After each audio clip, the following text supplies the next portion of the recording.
Nga may mga nagko-comment doon sa may kaya Tulpo at ang sabing ganun magandang araw po sa inyo lahat mga amigo. Mainit na umaga po sa inyong lahat mga kababayan ko. At eto po mga kababayan ko, napaka init ng panahon sa labas. Pero dito po pala sa loob, kapag kahit mainit sa labas, dito po ay hindi wala masyadong init. Kasi po dahil po sa ano yan, sa may sa high ceiling natin. Yun pala ang kagandahan pagka mataas yung ating kisame. Talagang hindi siya mainit. Mag-electric fan ka lang okay na. So etong aircon na to, ayan. Yung aircon na to baka summer lang magamit. Ang sabi sa akin magpakabit ako ng solar, pero kailangan na talaga magpakabit ng solar kasi sobrang mahal ng kuryente. Yun po talaga mga amigo. Ang daming nag-aano sa akin, nagsasabi, ito ganito kabit mo, ipakabit mo ganyan. Sobra mga amigo ang tindi ng kuryente dito. Yung bahay po namin doon, ang babayaran ko po ay nasa 10,000 pesos. Yes po mga amigo, 10,000 pesos ang aircon sa gabi 2, tapos sa gabi 3, tapos sa umaga 1 lang. Ganun po. Ngayon na malaki yung bahay, sure po yan mga amigo na malaki yung babayaran. And then aside from babayaran, syempre, for example, mag-bill ka ng 20,000, mag-bill ka ng 30,000. Ang sasabihin mo na lang ay patayin lahat ng aircon. Patayin na lahat ng aircon. Wala magsisindi ng aircon. Ayun, wala magsisindi ng aircon. Ang itim ko na mga amigo, maghapon kasi ko sa labas. Magsisindi ng aircon. Wala magsisindi ng aircon. Dito lang sa baba, mag-electric fan. Magsindi ng aircon, tapos pagkayari lahat kami sa baba. Ganun lang. Walang gagamit ng aircon sa umaga, sa gabi lang, sa taas. Dito lang sa baba. Pero solar ang pinaka maganda para kahit ito lang. Pero kasi may nag-alok sa akin. Aabot halos ng 700,000. Meron nagsabi, ba't aabot ng 700,000? Pwede ka naman yung iba mas mura-mura. Abay, hindi ganoon yun. Meron nag-ano kasi sa akin na 250,000 lang daw. Sabi ko, hindi totoo yun. By panel yun. Ang daming aircon dito. So, pagka nalagyan ng, tapos yung solar na ilalagay, mga amigo, ay pwede pala yun unti-unti. For example, 15 panel muna o 20 panel muna, ganun. Tapos mag-a-adjust ka na lang. Dito nga po ayan, may nagtatrabaho pa rin dito sa loob. Naglalagay sila ng mga sealant sa mga salamin. Yung ilang CR pa yung walang sealant sa ilang salamin. Sa 2, 3, 4, 5 pa ilalagay ng salamin. Mura lang naman yung salamin na ilalagay namin. Hindi naman kayo maglalagay ng makapal na salamin dito sa labas. Tsaka sa loob. Importante lang ay makulog. Kaya nga po, ayan. Sabi ko nga kailan ba matatapos ito? Panay daw akong sabi 99% ganun. Paano kagaya nung doon, in order pa lang yung tempered glass, ganun. Tapos yung kurtina wala pa din. Yun lang naman tsaka yung cabinet. Ang importante lang kasi dito yung kitchen cabinet at saka yung cabinet sa taas tsaka yung mga pinto ng CR. Kasi yung pinto ng CR iba ilalagay natin, ayoko ng kahoy. Kasi pag kahoy ang nilagay natin, nga. Sa CR, by experience kasi mga amigo, hindi talaga tumatagal yung kahoy na pintuan sa CR. Nasisira talaga siya lalo na pag nababasa siya, ganun. Unless na lang hindi mo talaga siya babasain at malaki yung CR mo. Pag maliit yung CR mo talaga nababasa Ako gusto pa naman binabanyo lagi yung CR. Ganun po mga amigo. Ayan, sila. Nagsilant sila kanina dito. Ayan. Tapos naman na rito ilagay yung sealant sa mga salamin. Kasi umuuga-uga pa siya. Tapos sa labas may gumagawa pa. Hindi nga matapos-tapos Pero konti na lang yung gumagawa. Hindi kagaya before talaga na Sa isang linggo, magkapasahod ka ng 80,000, 90,000, 100,000. Ngayon naman po, wala na naman na 50,000 yung pinapasahod. Konti na lang naman na siya. Kasi wala na masyadong gagawin. So, ang kailangan ko na lang gawin, yung paayusin na lang ito, pagandahin. Ang dami pang kulang eh. Bukod sa mga cabinet, syempre may mga dekorasyon, mga ganyan-ganyan. Ang sabi sa akin, maglagay daw ako, mag-hire daw ako ng ano dito. Mag-hire daw ako ng interior designer. Ano pa ba ilalagay natin dito design? Kompleto na. Pero tama naman kasi yung suggestion, mag-hire ng interior designer. Pero kasi kung hindi ako nagkakamali, si Doc, yung kaklase natin Myla na doktor, nag-hire siya ng interior designer at parang ang binayaran niya is 10,000 para sa design. Pero yung package kasama na yung materials at saka yung mga ilalagay sa bahay, umabot ng 2 million. Ganun siya kamahal. Pero kasi at least maaayos talaga yung bahay. So, sino bang interior designer? Ipa-quote ko kaya? Pwede kaya ipa-quote? Paano pa ang magandang gawin para mas maganda yung loob ng bahay? Kasi I think kailangan talaga para maganda yung kalabasan pag may interior designer. So, yun lang mga amigo. So, dito po nagkatapos ang ating video. Hindi, ito po mga amigo. Ako naman po mga amigo ay hindi ko naman tinatopic yung sila Joanna sa ating mga videos. Kung hindi po, kung meron lang tayo sasagutin sa mga ginagawa niyang video sa atin. Yun po mga amigo. So, ako ay mag-i-stop sa paggawa ng mga video sa kanya kung hindi naman siya magsasalita sa akin. Ganun lang po. Pero yung gagawa ako ng video na para lang sasabihin gagawa tayong video sa kanila na kung ano sasabihin, ganyan. Hindi. Tama po ang iba na sinasabi na sagutin mo lang kung ano yung yung mga paratang sa iyo. Kasi pagka hindi po sinagot yun, mga amigo, isipin ng iba na ganyan pala si Raul. Ay, may naniniwala na May naniniwala na, mga amigo, na ganun kasi Raul, na maraming mga sinasabi. Sabi nga ako, pati ba yan? Matira matibay talaga. Abay, syempre, ako naman po, wala naman akong ginagawang masama. Di ba? Kagaya ng pag-uwi nila na yun, abay, sa akin isisisi yung pagkawala ng anak niya, nanggagan ng buhay niya. Bakit? Maganda ba buhay nila nung nandun sa Equatorial Guinea? Diba? Maganda ba ang buhay nila? Kaya nga sila nagpunta dito para maging maganda ang buhay nila. Naging maayos ang buhay nila dito kaso nagkamali siya ng motibo. Mali kasi yung motibo niya sa pagpunta niya sa Pilipinas. At hindi sa pag-aaral ni Wesley nakatuon yung motibo niya, which is hindi para sa kanya, sa sarili lang niya na makarating sa ibang bansa pa. O diba, yun. Mga motibo niya is na wrong motives po mga amigo. Kaya nagkaganoon. Ito mga kababayan, kung gusto ko lang sagutin to mga amigo. Kasi, meron na naman siyang mga paratang sa akin na sabi nga po mga amigo niya ay ulit-ulit yung salita o yung ulit-ulit yung sinabi niya na sa akin.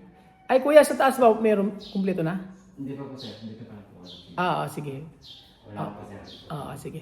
Ayun, ang sabing gano'n, ulit-ulit yung mga sinasabi sa atin, mga amigo, na ako ang dahilan ng pagkawala ng anak niya, ako ang dahilan kung bakit na sila naghihirap, ako ang dahilan kung bakit siya malungkot. Lahat ng ito ay sinisi sa akin. So, naipaliwanag ko na yan before at nasa mga videos naman. So, maraming salamat po sa lahat ng nagtanggol at ang nagsabi, ang dumi ng kuko ko. May lupa-lupa. Ang dami nagsabi na wag mong buburahin yung mga videos niya. Sabi nga daw yung kay Kalingap Rab daw ata, ganoon. May process yun na gusto pa. Sabi nga ganoon ng attorney daw doon kay Kalingap Rab. Nabasa ko lang naman, sabi ganoon. Kung gusto niya nga burahin yung mga videos, ibalik lahat ng mga ginastos sa kanila. Diba? At saka yung mga, ulitin ko mga amigo, yung mga ginastos sa kanila, wala pa po yun sa mga kinita sa mga sa mga vlog, mga amigo. Wala sa yun. Hindi kaya ng mga views na nangyari at saka revenue na nangyari doon po sa mga tinulong sa kanila. Yun nga po ang sinasabi ko kung merong mas deserving talaga dito, si Tia Mami. Kasi si Tia Mami talaga from the very beginning, siya yung videos natin, siya yung ginagawa natin. Yung sa pamilya niya umikot talaga. Oh, pero at least naging fair tayo kaya at siya mami, binibigay natin yung dapat ibigay sa kanya at wala an ending yung pagpapasalamat niya sa atin. Oh. Tapos syempre nga naman sila nabuhay sila ng matagal na nakasama natin, di ba? Yung pag ano kasi sa atin, yung pagsabi na ganito yung sinasabi ng babae niya na sa akin isisisi lahat. So, ito yung may bago naman nga siyang video na ginawa nasabing ganun lahat ng ito ay pagkakamali o pagkukulang ni Raul sa pamilya. Basta sasabihin ko lang, maganda ba ang buhay niya nung nandoon siya? Diba? Naging maayos nga nung nakilala natin Diba? Ang pagkawala ng kanyang anak, hindi pwedeng isisi sa akin yun kasi may pag-iisip siya. Na pwede siyang hindi pumunta, pwede siyang bumalik doon or ano pa man.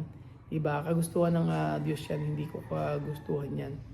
So, kahit sa natin tingnan mga amigo, alam na alam niyo po yung mga pangyayari. Hindi, ito lang po ang ano ko, nag-message sa isang subscriber sa atin na nakakausap natin. At yun nga, may mga nagko-comment doon sa may kaya Tulpo. At ang sabing ganun kagaya, Sir, rapido po, hingi po sana kami ng tulong regarding sa isang vlogger na bukod sa mga gamit mga Afrikano, eventually meron siyang plywood night na construction. Ano yan, hindi ko naintindihan. O basta humihingi siya ng tulong. Ito. Ayan, ayan. Ayan. Ito, sinend lang naman din sa akin kasi ito mga amigo. Ayan, ang hingi si Rapi Tulpo. And then, aside from that, ay meron daw kakilala sila. Ito, yung mga kainggit, mga amigo, yung mga nag-content sa atin. Sabi nga, wag daw i-content sila Joanna, wag daw i-content sa kanila. Di ko naman i-content sila sagot ko lang naman. Sila ang nagko-content sa akin, di ba? Silang galit na galit. Sabi nga ng isang comment Sabi nga sa isang comment, ito, basahin ko sa inyo. Ito ang pinaka, basahin ko sa inyo mga amigo, ito. Sinend lang din sa akin to. Sabi nga din sa akin. Ito yung comment mga amigo. Kasi sabi nga noon,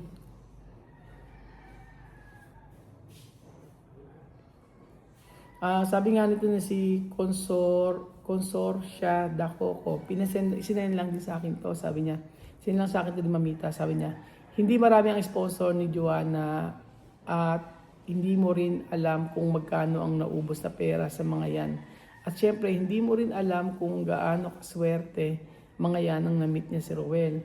Karapatan niyang sagutin ang paninira at paratang sa kanya. Kung sana vlogger ka, maiintindihan mo yon. Naawa ka sa ibang lahi na namuhay ng mayaman. Pero sa kapwa mo Pinoy, tumulong hindi. Anong klase kang tao? Yun ang legit na subscriber natin. Naawa ka sa ibang lahi, pero sa Pilipino na tumulong hindi. Sobrang naantig yung ano ko dito. Kasi may times na sabi ko walang pakialam, lang, ganyan. Wala akong pakialam sa mga nagko-comment lang hindi magay sa akin. Ganoon. Pero nakaka-degrade ng pagkatao yung mga comments sa akin, yung mga sinasabi sa akin ng mga naiingit na yan. Parang ng video. Pero nung sinabi niya to sabi niya, naaawa ka sa ibang lahi na namuhay ng mayaman, pero sa kapwa mong Pinoy na tumulong, hindi. Anong klaseng tao ka? Parang na-relieve yung yung sa nararamdaman ko na. Sabi ko, may point naman na bakit ang yung kagaya ng mag-ina na yan, kagaya ng babae na yan na sinisiraan ako at nang hindi nakuha ang gusto ay ako na sinasabi sa akin ay sila pang kinakampihan, di ba? Sila ang pilit na kinakampihan at hindi ba niya nalaman lahat ng mga bagay na ginawa natin para sa kanila. Ang nakikita nila is kung anong meron tayo. Na kung saan pinaghirapan naman natin. So, yun po mga amigo. Para at least, ganda kasi ng comment niya. Kasi, pinapakita lang niya na akong kalahi mo, ako ang kalahi mo, dapat ako ang kampihan mo. Dahil ako ang sila ang maraming mga sinabing hindi maganda sa atin. Yun po mga amigo, di ba? Sila yung maraming hindi maganda sinabi at gumawa ng mga videos. Nung nandito naman sila sa Pilipinas, mga amigo, wala naman silang sinasabing ano sa akin. Wala naman sinasabi sa akin, pero nung umalis sila, wala din akong inano sa kanila, sinabi sa kanila na ganyan siya, di ba? Kahit nga yung pera na inuubos niya, wala naman din ano, di ba? Okay pa rin naman sa akin. Kasi nga, sabi ko nga, intindihan. Mahaba pasensya ko mga amigo. Pero ito, yung sabing gano'n ang sabing gano'n kasi isa, meron daw sila kilala sa TV5, magko-connect sa kanila para ipatulpo ako. Yun yung sabi na nabasa ko, sinayin lang sa akin. Sabi niya, Kuya Raul, ipapatulpo ka. Kuya Raul, ipapatulpo ka. Ganun po mga amigo. Yun ang inuulit-ulit na sinasabi sa akin na ipapatulpo daw ako na ganoon. Kung ganoon naman po ay okay naman, wala naman problema. Di lumitaw yung mga magkapatulpo sa akin. Lahat ng mga kainggit magpakita. Yung sa video nga lang, ginagawa na ako ng content, hindi nila maipakita yung mukha nila. Paano pa yung totoo? Kaya ba nilang gawin yan? Pag nagawa nila, di okay. Diba? Sasagot naman ako Daanin sa legal. Pinaka-importante, legal. Kung si Joanna magko-complain sa akin, umuwi siya ng Pilipinas. Yung mga kainggit, pamasahihan. Tapos, bigyan ng matitiran, pakainin. Diba? O bigyan ng pang-inom. Ganon. O bigyan ng pangkain dito sa Pilipinas. O bigyan ng pang-party. Tapos pagkayari, bigyan ng patitirahan. O diba? O bukod sa bigyan ng titirahan dito sa Pilipinas, ay kasuhan ako. Sasagot ako. At kung may abogado sila, may abogado rin naman ako. Ganun na naman po mga amigo. Hindi yung puro kuda lang, hindi puro salita lang. Gawin na lang. Diba? Kung ipapatulpo ako, sasagot ako. Wala namang problema. Kaya lang, paano sila sasagot sa ganun? Paano sila sasagot? Hindi nga nagpapakita ng mukha Lalo na yung, yung isa, yung nangunguna, yung sabing gano'n mahaba daw ang baba. Oo. Nakita rin nila yung gano'n. Kasi hindi nga ako Sa akin kasi, nagre-rely lang ako sa mga concern na subscriber natin sa atin. So, sila, natitrigger sila na sila na, okay, Kuya Raul, papatulpo ka na. Sabi ko na sa Edego. Sabi ko, gano'n na naman